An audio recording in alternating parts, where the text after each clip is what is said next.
ये रहे class 10th के टॉप 20 मोस्ट इम्पोर्टेंट क्वेश्चन। आपकी 20 इम्पोर्टेंट क्वेश्चन है, यही आपके पेपर में आएंगे, सभी इनको अच्छे से हल कर लेना। तो पहला क्वेश्चन है सिद्ध करें करनी 3 एक अपरिमेय संख्या है, ये आप पे बनना चाहिए। अगला क्वेश्चन है आपको देखो HCF ज्ञात करना है। आपका क्वेश्चन चेंज हो सकता है लेकिन पैटर्न बिल्कुल सेम रहेगा। अगला क्वेश्चन देखो एक द्विघात बहुपद ज्ञात कीजिए जिसके शून्यकों का योग 1/4 है और इसका गुणनफल -1 है। आपको बहुपद ज्ञात करना होगा, आएगा पेपर में, आप खुद देख लेना। अगला क्वेश्चन देखो द्विघात बहुपद 6x² -3 -7x के शून्य ज्ञात कीजिए। आपको शून्य ज्ञात करने को आएगा और शून्यकों के बीच की जांच भी करनी है, अल्फा प्लस बीटा वाली, ठीक है ना। अगला क्वेश्चन देखो आपका, इसमें आपको बताना है समीकरण का युग्म कैसा है, कोई हल है कि नहीं है, ठीक है। अगला क्वेश्चन देखो, इसमें आपको के का मान निकालना है। अगला क्वेश्चन देखो क्वेश्चन नंबर 6वां, आपको विलोपन विधि से हल करना है इसको। विलोपन विधि से, विलोपन विधि आपकी आएगी पेपर में 100%, आपकी पेपर में विलोपन विधि आएगी। सभी इसको कर लेना अच्छे तरीके से, विलोपन और प्रतिस्थापन में से। अगला क्वेश्चन देखो, दो संपूरक कोणों में बड़ा कोण छोटे कोण से 18 डिग्री अधिक है, उन्हें ज्ञात कीजिए। दो संपूरक कोण में, ये वाला कर लो अच्छे तरीके से। अगला क्वेश्चन देखो, गुणनखंड विधि से द्विघात समीकरण के मूल ज्ञात कीजिए। आपको मूल ज्ञात करने हैं, आपको इसके मूल ज्ञात करने हैं, ठीक है। सभी इसको ध्यान से करना। अगला क्वेश्चन देखो, इसमें आपको के का मान निकालना है। क्या निकालना है? के का वह मान निकालना है इससे मूल बराबर हो जाएं। इसमें आपको के का मान निकालना है, मोस्ट इंपोर्टेंट क्वेश्चन है ये, मोस्ट इंपोर्टेंट। अगला देखो क्वेश्चन नंबर 10वां देखो, क्या परिमाप 80 मीटर तथा क्षेत्रफल 400 मीटर स्क्वायर के एक पार्क को बनाना संभव है? यदि हाँ तो उसकी लंबाई और चौड़ाई ज्ञात कीजिए। उसकी लंबाई और चौड़ाई ज्ञात कीजिए। क्वेश्चन नंबर 11वां देख लो, AP 10 7 4 का 30वां पद, 30वां पद क्वेश्चन आएगा आपका, ध्यान रखना। पद निकालने आपका आएगा एक क्वेश्चन, बस पैटर्न सेम रहेगा, क्वेश्चन अकेला बदल जाएगा।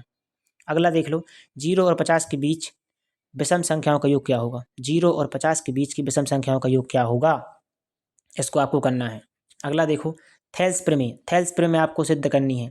थेल्स प्रमेय आप लोग लिख देना, ये आपके पेपर में आएगी, ठीक है। थेल्स प्रमेय आपके पेपर में आएगी। अगला देख लो 14वां, दो समकोण त्रिभुजों के क्षेत्रफलों का अनुपात उनकी संगत माध्यिकाओं के अनुपात के वर्ग के बराबर होता है, सिद्ध करना है आपको ये। अगला क्वेश्चन देख लो, ये हो गया अपना। अगला क्वेश्चन देखो, इसमें आपको बिंदुओं -3 10 और 6 -8 को जोड़ने वाले रेखाखंड को बिंदु -1 6 किस अनुपात में विभाजित करेगा? यह आपका अध्याय 7 का सवाल है, मोस्ट इंपोर्टेंट क्वेश्चन है ये भी, आपके अध्याय 7 का सवाल है, देख लो सभी।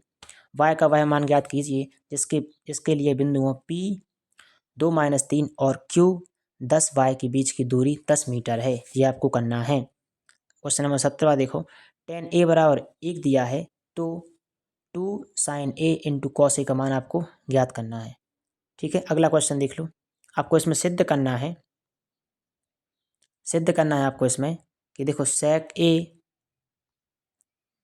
a plus tan a 1 minus sine A बराबर कॉस ए होता है। इसमें आपको सुन लो क्वेश्चन कौन सा पूछेगा, अध्याय 8 से, सभी ध्यान से देखना। अध्याय 8 से आपका क्वेश्चन पूछ सकता है कि जैसे मान लो आपका कोई एक मान दिया रहेगा, मान लो 4/3 दिया है तो उसके tan का मान निकालो, फिर उसके cot का मान निकालो। आपका ये वाला क्वेश्चन आएगा, सभी ध्यान से, और इसकी सारणी बना लेना सभी अच्छे तरीके से, ठीक है।